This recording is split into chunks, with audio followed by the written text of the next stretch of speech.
warahmatullahi wabarakatuh. Pada kesempatan kali ini kita akan membahas mengenai perhitungan pH larutan asam kuat dan basa kuat.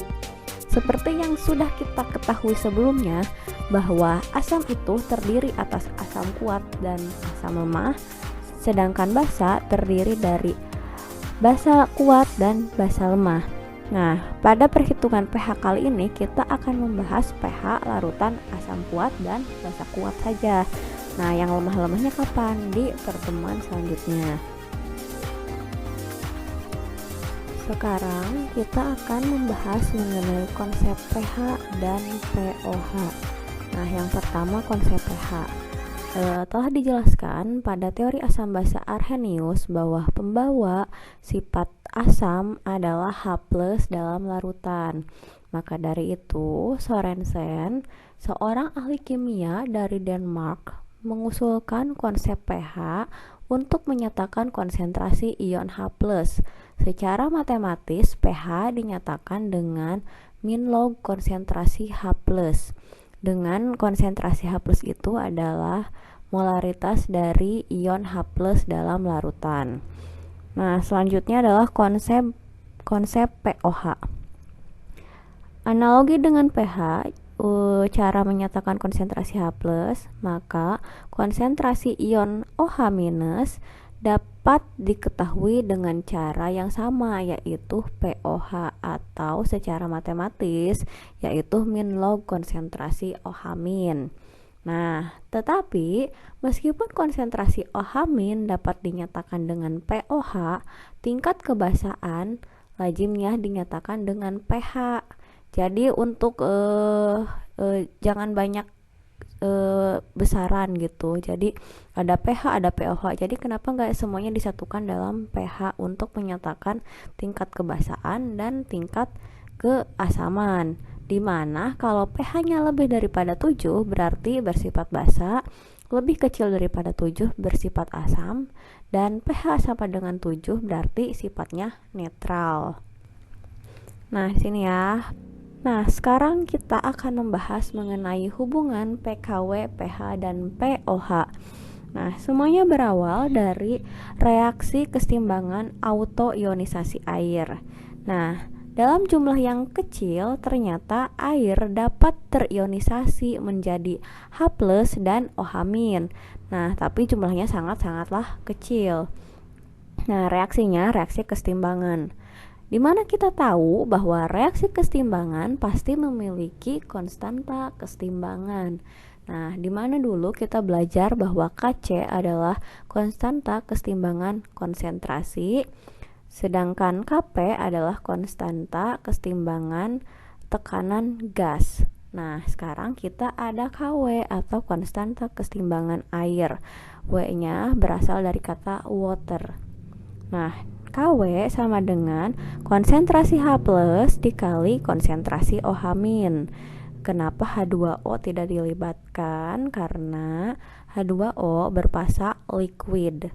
Sedangkan untuk konstanta keseimbangan hanya boleh yang diikut sertakan adalah berfasa aquos dan berfasa gas.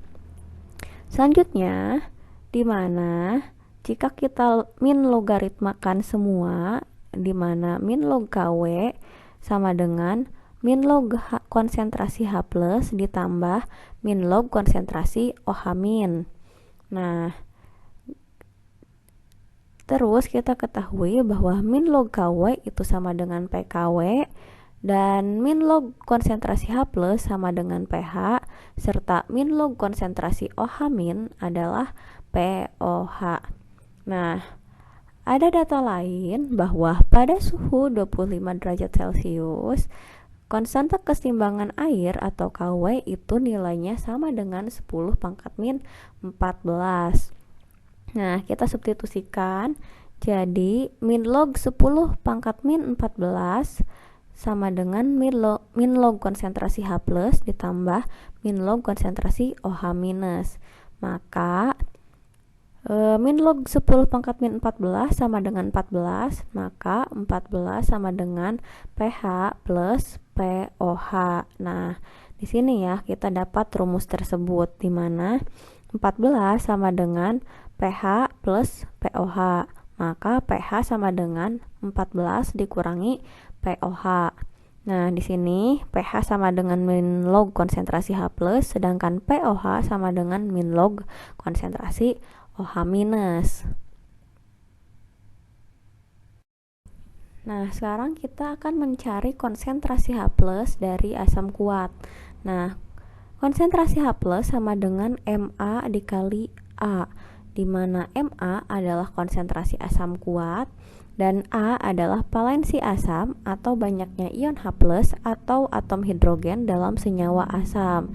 Nah, misal ya, ada senyawa HCl, H-nya 1, berarti valensi asamnya 1.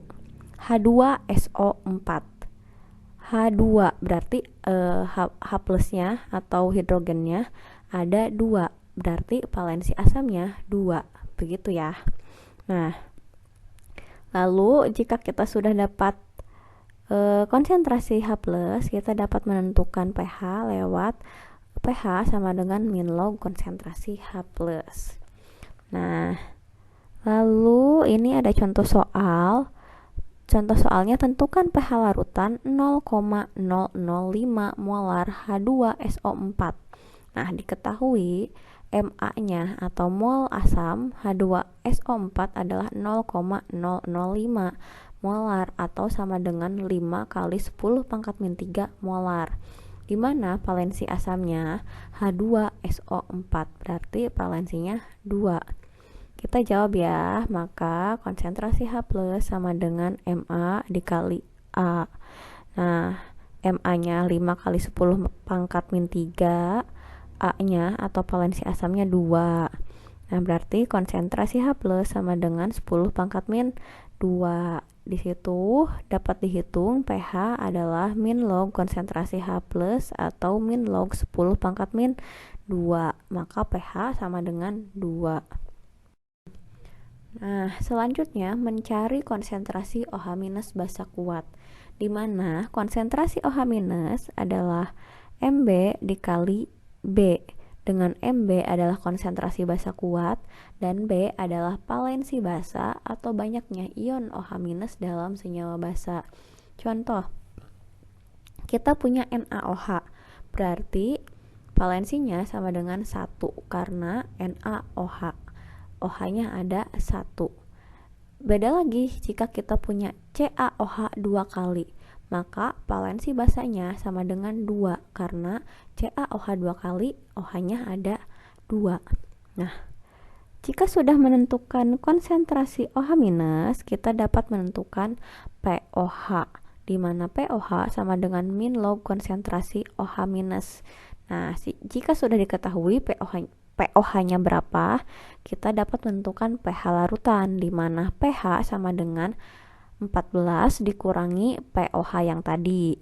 Nah, langsung ke contoh soal. Tentukan pH larutan 0,001 molar NaOH. Nah, berarti di situ diketahui Mb-nya atau molaritas atau konsentrasi dari basa kuatnya adalah 0,001 atau 10 pangkat min 3 molar. Nah, lalu B atau valensi basanya sama dengan 1. Jawab ya. OH-nya sama dengan 10 pangkat min 3. Maka pOH sama dengan min log konsentrasi OH-. Maka pOH sama dengan min log 10 pangkat min 3 atau pOH sama dengan 3. Maka pH sama dengan 14 dikurangi 3, yaitu 11 pH-nya. Oke. Selanjutnya, ini adalah contoh soal, bisa kalian lihat sendiri nanti di PowerPoint yang waktu itu Ibu kasih. Ini contoh soal yang lain juga yang ini. Nah, di sini ada soal di mana ditanyakan pH dari data massa yang dilarutkan. Nah, kalian bisa pakai cara yang beberapa tahap, pakai cara yang ke-1 ada langkah 1, langkah 2, langkah 3. Nah, baru langkah 4 untuk mencari konsentrasi OH-nya. Atau kalian bisa pakai cara yang lebih singkat, di mana langkah ke satu, kedua, dan ketiganya di dipersingkat. Tapi untuk cara yang singkat ini itu rentang kesalahan kalian dalam membagi, mengkali, pindah ruas, dan lain-lainnya. Sedangkan yang cara langkah satu 2 3 walaupun panjang tapi itu minim kesalahan gitu. Sekian pembelajaran kita. Wassalamualaikum warahmatullahi wabarakatuh.